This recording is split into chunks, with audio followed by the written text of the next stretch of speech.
ವೀಕ್ಷಕರೇ ನಮಸ್ಕಾರ. ನಾನು ನಿಮ್ಮ ನಾಗರಾಜ್ ಚೋಳು, ಪ್ರಖ್ಯಾತ ಜ್ಯೋತಿಷಿ, ವಾಸ್ತು ಹಾಗೂ ಸಂಖ್ಯಾಶಾಸ್ತ್ರಜ್ಞರು ಮಾತನಾಡ್ತಾ ಇರ್ತಕ್ಕಂಥದ್ದು. ವೀಕ್ಷಕರೇ, ಇವತ್ತಿನ ಸಂಚಿಕೆಯಲ್ಲಿ ಕನ್ಯಾ ರಾಶಿಯವರ ಜುಲೈ ತಿಂಗಳ ಗೋಚಾರ ಫಲಾಫಲಗಳು ಮತ್ತು ಪರಿಹಾರಗಳ ಬಗ್ಗೆ ತಿಳಿಸ್ಕೊಡ್ತಾರೆ. ಕನ್ಯಾ ರಾಶಿಯ ವೀಕ್ಷಕರೇ, ನಿಮಗೆ ಗುರುಬಲ ಬಂದಿದೆ. ನಿಮ್ಮ ಇಷ್ಟಾರ್ಥಗಳೆಲ್ಲ ಈಡೇರುವ ಒಂದು ಶುಭ ಸಮಯ ಅಂತ ಹೇಳಿದ್ರು ತಪ್ಪೇನಿಲ್ಲ. ವಿದೇಶ ಯೋಗ ಅವಕಾಶಗಳಿದೆ. ವಿವಾಹಾದಿ ಶುಭ ಕಾರ್ಯಗಳಿಗೆ ಸ್ವಲ್ಪ ಅಡ್ಡಿ ಆತಂಕ ಇದ್ದರೂ ಅವಕಾಶಗಳಿದೆ, ಪರಿಹಾರ ಮಾಡ್ಕೋಬೇಕಾಗುತ್ತೆ. ಹಾಗೆ ಆಕಸ್ಮಿಕ ಧನಪ್ರಾಪ್ತಿ ಯೋಗ, ಅಧಿಕಾರ ಸಿಗ್ತಕ್ಕಂಥದ್ದು, ಸನ್ಮಾನ, ಕೀರ್ತಿ, ಯಶಸ್ಸು ದೊರೀತಕ್ಕಂಥ ಅವಕಾಶಗಳು ಹೆಚ್ಚಾಗಿ ಇದೆ. ಆದರೆ ಅತಿ ಮುಖ್ಯವಾಗಿ ನಿಮ್ಮ ರಾಶಿಗೆ 7ನೇ ಮನೆಯಲ್ಲಿ ಶನಿ ಭಗವಾನ್ ಇರೋದ್ರಿಂದ ಒಂಥರ ನಿಮ್ಮ ಚಟುವಟಿಕೆಗಳಲ್ಲಿ ನಿರ್ಲಕ್ಷ್ಯ ಅಥವಾ ಬೇಕೋ ಬೇಡೋ ಅಂತಕ್ಕಂಥ ಒಂದು ಮನೋಭಾವ, ಯಾವುದೇ ಕಾರ್ಯ ಮಾಡೋಕ್ಕೋದ್ರೂ ಅಂದ್ಕೊಂಡ ಟೈಮ್ಗೆ ಕಾರ್ಯಗಳು ಮಾಡೋಕ್ಕಾಗ್ತಾ ಇಲ್ಲ, ನಿದ್ದೆ ಬರ್ತಕ್ಕಂಥದ್ದು, ಬೇಜವಾಬ್ದಾರಿತನ ಆಗ್ತಕ್ಕಂಥದ್ದು, ಕುಟುಂಬದಲ್ಲಿ ಸಹಕಾರ ಸಿಗದಲೇ ಇರ್ತಕ್ಕಂಥ ಸನ್ನಿವೇಶಗಳು ಜಾಸ್ತಿ ಇದೆ. ಈ ಕಾರಣದಿಂದ ನಿಮಗೆ ಬರಬೇಕಾದಂಥ ಹಣ ಆಗಲಿ ಅಥವಾ ನೀವು ಯಾರ ಹತ್ರನಾದರೂ ಡಿಸ್ಕಷನ್ ಮಾಡಿದ್ರೆ ಅದಕ್ಕೆ ಸರಿಯಾದ ಮಾರ್ಗದರ್ಶನಗಳು ಸಿಗೋದು ಸ್ವಲ್ಪ ಕಷ್ಟ ಸಾಧ್ಯ. ಅತಿ ಮುಖ್ಯವಾಗಿ ಶನಿ ದೋಷ ಇಲ್ಲ, ಆದರೆ ನಿಮ್ಮ ರಾಶಿಗೆ ಶನಿ ಭಗವಾನರ ನೇರ ದೃಷ್ಟಿ 7ನೇ ಮನೆಯಲ್ಲಿ ಇರೋದ್ರಿಂದ ಆ ಸ್ಥಾನ ಬಾಧಕ ಸ್ಥಾನ ಆಗಿರೋದ್ರಿಂದ ತಪ್ಪದೆ ಶನಿ ಭಗವಾನರಿಗೆ ಸಂಬಂಧಿಸಿದ ಪರಿಹಾರಗಳನ್ನು ಮಾಡ್ಕೊಬೋದು ಭಾಳ ಉತ್ತಮ. ಶನಿವಾರಗಳಂದು ಕಟಿಂಗ್ ಶೇವಿಂಗ್ ಮಾಡಿಸ್ಬಾರ್ದು, ನಾನ್ ವೆಜ್ ತಿನ್ನಬಾರ್ದು, ಕಪ್ಪು ನೀಲಿ ಬಣ್ಣದ ವಸ್ತ್ರಗಳ ಧಾರಣೆ ಉತ್ತಮ ಅಲ್ಲ. ಯಾವುದೇ ರೀತಿಯ ಹೊಸ ವ್ಯಾಪಾರ ವ್ಯವಹಾರಗಳಿಗೆ ಶುಭಪ್ರದ ಅಲ್ಲ.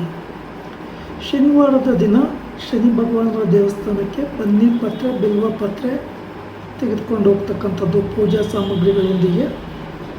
ದೇವಸ್ಥಾನಕ್ಕೆ ಹೋದಾಗ 8 ಸುತ್ತು ಕೈ ಮುಗಿದುಕೊಂಡು ದೇವಸ್ಥಾನದ ಪ್ರದಕ್ಷಿಣೆಯನ್ನು ಹಾಕಿ, ಈ ಸಂದರ್ಭದಲ್ಲಿ ಓಂ ಶನೇಶ್ವರಾಯ ನಮಃ ಈ ಸ್ತೋತ್ರವನ್ನು ಜಪಿಸಿ, ಅನಂತರ ದೇವಸ್ಥಾನದ ಎದುರಲ್ಲಿ ಒಂದು ಕುಂಡ ಇರ್ತದೆ. ಆ ಕುಂಡದಲ್ಲಿ ಎಳ್ಳುಬತ್ತಿಗಳನ್ನು ಹಾಕಿ ದೀಪ ಹಚ್ಚಿ ದೇವಸ್ಥಾನದೊಳಗಡೆ ಹೋಗಿ ಪೂಜಾ ಸಾಮಗ್ರಿಗಳನ್ನು ಸಮರ್ಪಣೆ ಮಾಡಿ, ಬನ್ನಿ ಪತ್ರೆ, ಬಿಲ್ವ ಪತ್ರೆಗಳನ್ನು ಅರ್ಪಣೆ ಮಾಡಿ, ಅಲ್ಲಿ ನವಗ್ರಹಗಳ ಸಾನ್ನಿಧ್ಯ ಇದ್ದಂಥ ಪಕ್ಷದಲ್ಲಿ 9 ಸುತ್ತು ಪ್ರದಕ್ಷಿಣೆ ಹಾಕಬೇಕಾಗುತ್ತೆ.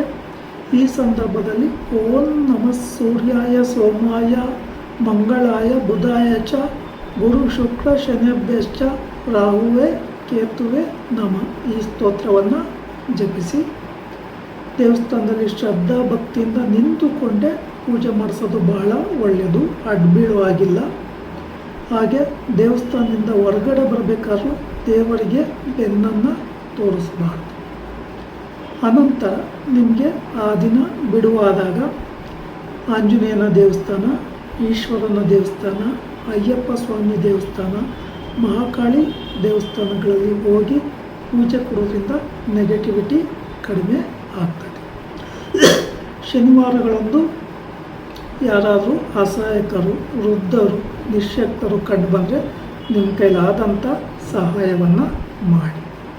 ಹಾಗೆ ಶನಿವಾರಗಳಂದು ದಿನನಿತ್ಯ 8 ಸಲ ಹನುಮಾನ್ ಚಾಲೀಸ್ ಪಾರಾಯಣ ಮಾಡೋದ್ರಿಂದ ಆದಷ್ಟು ಶುಭ ಫಲಗಳು ನಿಮಗೆ ಸಿಗ್ತವೆ. ಇದು ಶನಿ ಭಗವಾನರ ದೋಷಕ್ಕೆ ಮಾಡಿಕೊಳ್ತಕ್ಕಂಥ ಪರಿಹಾರಗಳು. ಹೊಸ ವ್ಯಾಪಾರ ವ್ಯವಹಾರಗಳಿಗೆ ಶನಿವಾರ ಶುಭಪ್ರದ ಅಲ್ಲ. ಮನೆಯಲ್ಲಿ ಏನಾದರೂ ಸಮಸ್ಯೆಗಳು ಕಂಡು ಬಂದರೆ ಅದನ್ನು ಶಾಂತಿಯಿಂದ ಪರಿಹಾರ ಮಾಡಿಕೊಂಬುದು ಬಹಳ ಉತ್ತಮ. ಪಾರ್ಟ್ನರ್ಶಿಪ್ ವ್ಯವಹಾರ ಈ ಸಮಯದಲ್ಲಿ ಬೇಡ. ದೂರ ಪ್ರಯಾಣ ಹೋಗ್ತಕ್ಕಂಥ ಸಂದರ್ಭದಲ್ಲಿ ನಿಮ್ಮ ಒಡವೆ, ವಸ್ತ್ರ, ಮೊಬೈಲ್, ವಾಹನಗಳ ಬಗ್ಗೆ ಹೆಚ್ಚಿನ ಕಾಳಜಿ ವಹಿಸ್ತಕ್ಕಂಥದ್ದು ಬಹಳ ಒಳ್ಳೆಯದು.